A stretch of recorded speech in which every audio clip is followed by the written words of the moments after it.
isang nakita kang dugo.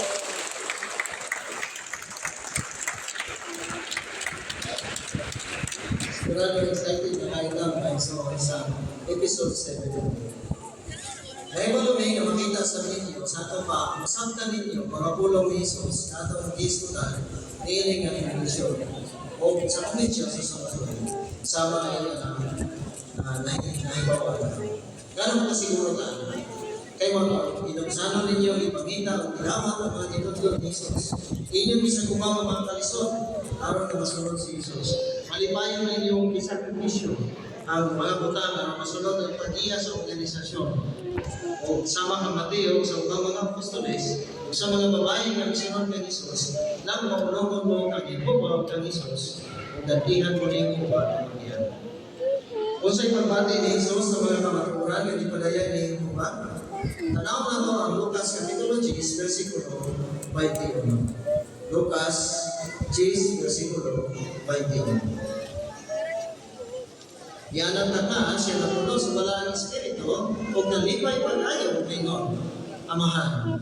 Ginoo sa langit at yuta, hilayin ka na mo at umangan sa tanan, kaya imong itagog kini mga butanga gikan sa mga maalabon o makinaatmanon, o ipadayan kini ngadto sa mga bata. Oo, Amahan ko, ay mao kini ang imong kabuluton. Si Jesus napuno sa balang Espiritu o nalipay pag-ayaw, o iyang hidayat ng Diyos kay ipadayan niya sa iyang mga sumusunod ang kamaturan. Mapasalamaton pasabta nga ibuksan ni Jehovah ang atong mga mata sa mga kamaturan na gitudlo ni Jesus ka nato.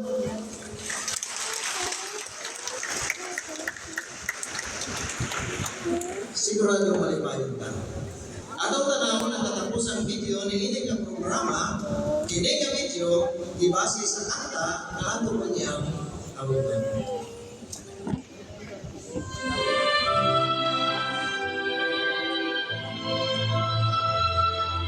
Tarong di kay laylay kayo. Sa pagkalulong ni Jesus ang kaya ni ganda ipaangkin niya ang kamaturan.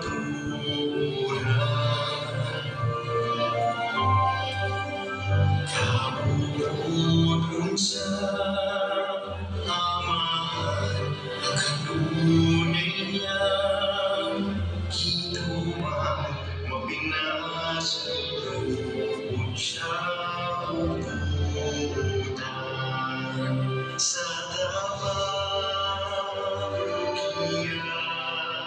sa Diyos na Jehovah.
Nagkakapugoroy.